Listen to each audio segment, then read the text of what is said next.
আসসালামু আলাইকুম আমার ভাই বোনেরা, কেমন আছেন আপনারা সবাই? আমি তো আলহামদুলিল্লাহ একমতো ভালো আছি। তো আজ আবারও একটা কারি নিয়ে আসছি, আর একদম সিম্পল মাছ রান্না করব সিম দিয়ে, সিম মূলা দিয়ে। তো বসাই দিছি হাঁড়ি, পানও বসাই দিছি গরম হওয়ার জন্য। মাছ ভাজি করব আর সিম দিয়ে রান্না করব, মাছ দিয়ে, রুই মাছ দিয়ে। তো আমার তেলগুলা গরম হয়ে গেছে, আমি মাছটা দিয়ে দিচ্ছি। বিসমিল্লাহ। আই হোপ আপনাদের ভালো লাগবে।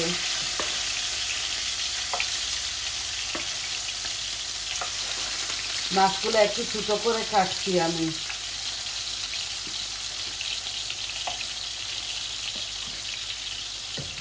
বেশি মাছ তো ছোট করে কাটলে ভাঙবে না, এর জন্য।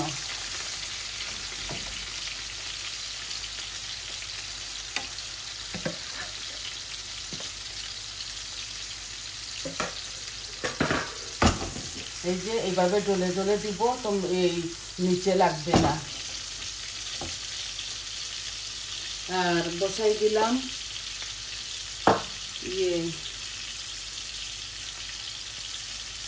তেজপাতাটা একটু নিয়ে আসি। সরি, আমি এই ক্যামেরাটা একটু সরানোর ছিল। তেজপাতা জিরা দিব তো, তাই। এই যে 2-3 টুকরা তেজপাতা দিলাম, আর দিব জিরা আর রসুন। এই যে আমার পরিমাণ মতো পুরনো রসুন দিলাম, আর দিব রসুন। এই হাঁড়িতে চট জলদি গরম হয়ে যায় তেল।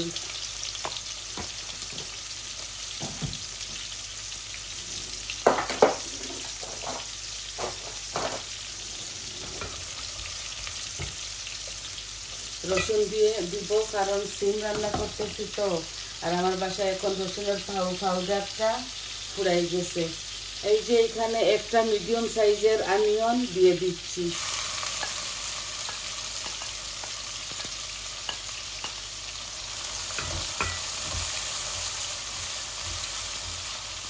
আমার পেঁয়াজগুলো একটু ভাজা ভাজা হোক, তারপর আমি সিমগুলা ঢেলে দিব।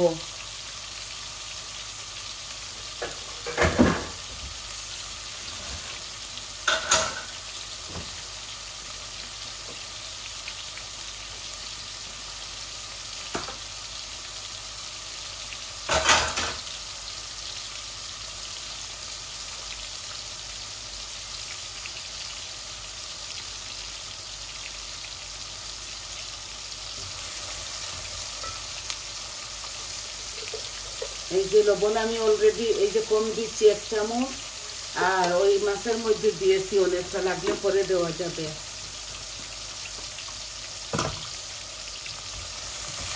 এই যে পাতলা হাঁড়ি তো, বাংলাদেশি হাঁড়ি, চট জলদি হয়ে যায়। হাফ কুক হয়ে গেছে আমার অনিয়ন। এখন আমি এই দিয়ে দিলাম মূলা আর সিম দিয়ে দিলাম।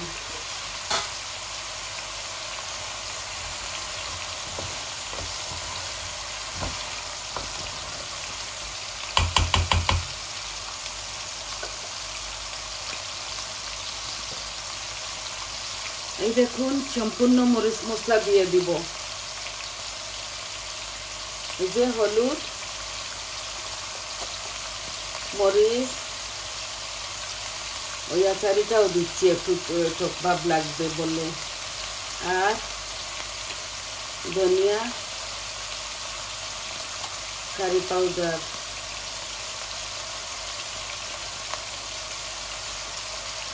অল্প একটু জিরা দিচ্ছি। আমরা মাছের মধ্যে হাফ হাফ দেই, ভর্তি করে জিরা দেই না।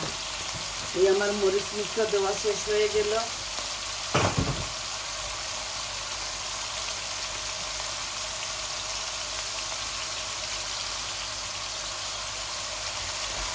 এখন ভাজা ভাজা হোক, আমার সিম আর মূলাটা ভালো করে ভাজা হোক, ভুনা হোক। তারপর আমি পানি দিব, জল দিব, আর মাছগুলা ঢেলে দিব। এই হোক।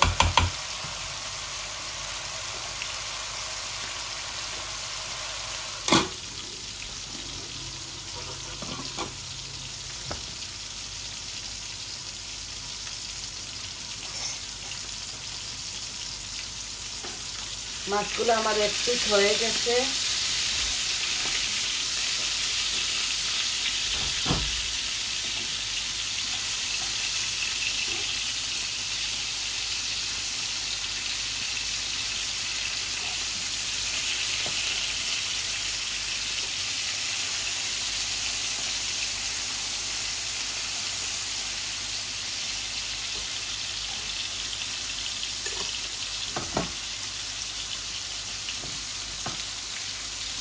আমি অল্প তেল দিয়েছি, মাছের থেকেও তেল একটু থাকবে, আমি এগুলো ঢেলে দিব, ফেলবো না। অল্প দিয়েছি এর জন্যই, যাতে ওই তেলগুলো এখানে দিয়ে দেয়।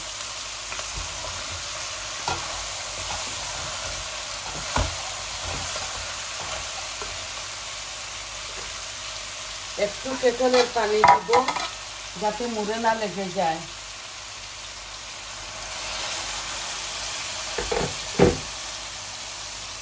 গরম পানি কেটল থেকে দিয়েছি।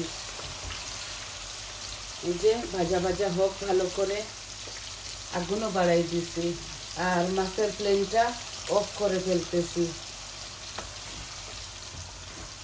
মাছ আমার ভাজা হয়ে গেছে, আমি এত কড়া করে ভাজি নাই।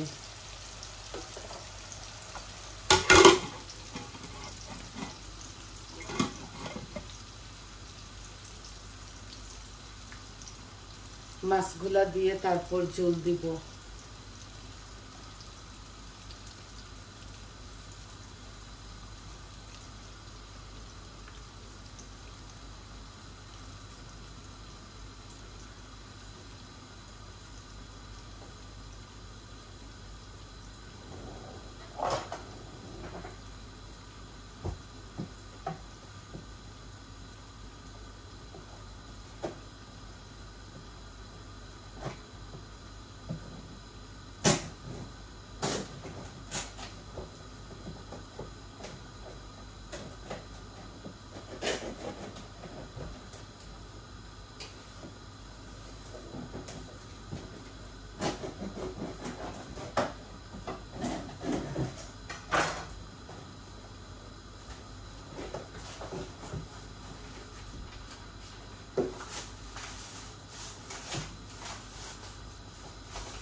একটু সিমের একটু মূলার ইয়েটা মরে যাক গন্ধটা, তারপর মাছটা ঢেলে দেব।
ঘুম লাগাইছেন, সারা ঘুম যাইব।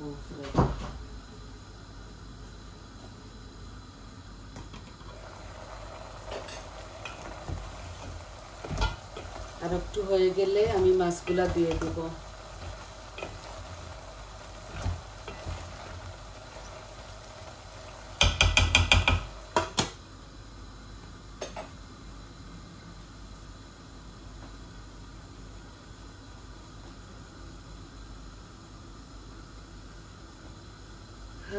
মাছগুলা দিয়ে ঝোল দিয়ে আপনাদের মাছ থেকে চলে যাব। আপনারা চাইলে এটার মধ্যে অনেকটা কাঁচামরিচ দিতে পারেন। আমি আমার পরিমাণ অনুযায়ী মরিচ দিয়েছি, আর বাকি তো লাগিয়ে লাগিয়ে খাবে। আপনারা স্বাদ অনুযায়ী কাঁচামরিচ দিতে পারেন।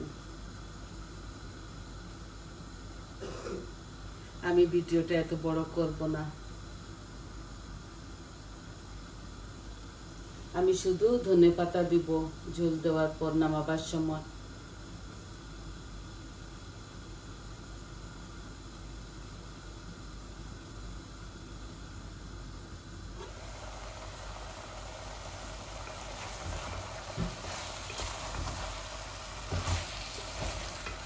এই যে ভুনা ভুনা হচ্ছে,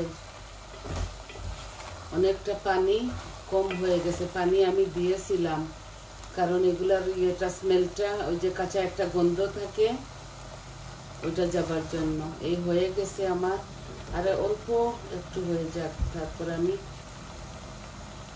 দিয়ে দিব ঝোলটা। এই দেখুন তেল উঠা শুরু হয়ে গেছে আর পানিটা শুকাই গেছে। এই যে ভালো করে বুনছি এটাকে।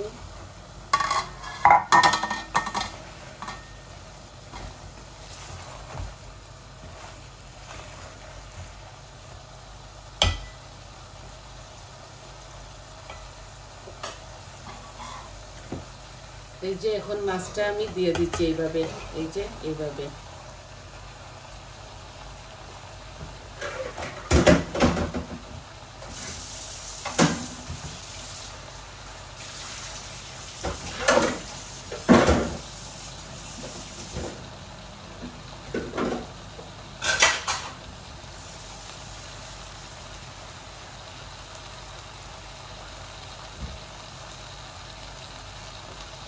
আমি ঝোলটাও দিয়ে দিচ্ছি।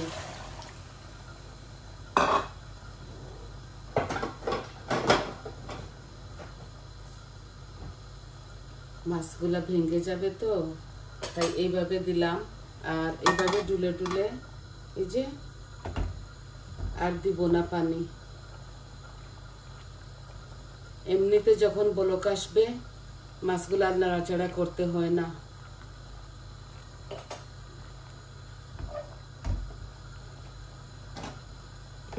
অল্প আর একটু দিয়ে দেই।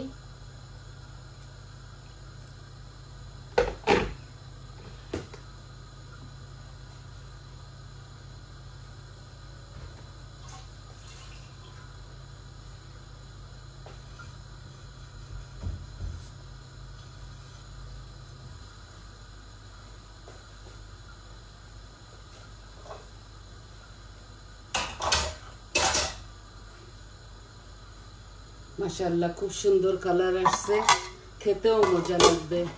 আচ্ছা, আমি আস্ত 3-4টা কাঁচামরিচ দিয়ে দেই, তো ফ্লেভার আসবে। আমি কেটে দিব না এগুলা।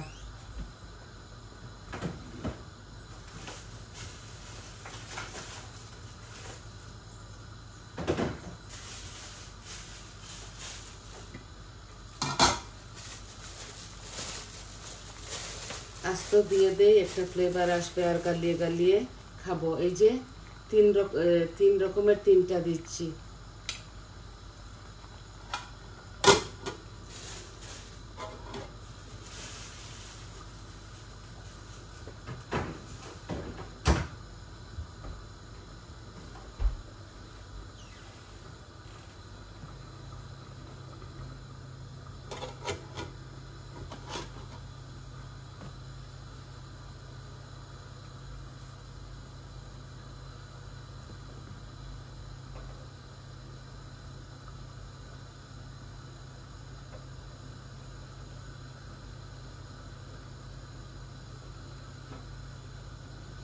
গরম পানি দিয়েছি তো, দেখুন বলক এসে গেছে। মাশাআল্লাহ, খুব সুন্দর হবে আমার কারিটা। তো এতটুকুই আজকে আপনাদেরকে দেখানোর ছিল। সবাই ভালো থাকুন, সুস্থ থাকুন, আর আমার পাশে থাকুন। আজকে আমি এই একটা কারি রান্নাটা দেখাইলাম, আর বাকি ফাইনাল লুক আমি পিকচারে দিয়ে দিব। তো আমার চ্যানেলটাকে সাবস্ক্রাইব করবেন, লাইক দিবেন, কমেন্ট দিবেন। আপনাদের সহযোগিতায় আমি অনেকটা পার হয়ে এগিয়ে এসেছি। আর আমার এই চ্যানেলটাকে আপনারা ইয়ে করবেন, দেখবেন পুরাটা। তাহলে আসি, আজ এই পর্যন্ত। আসসালামু আলাইকুম।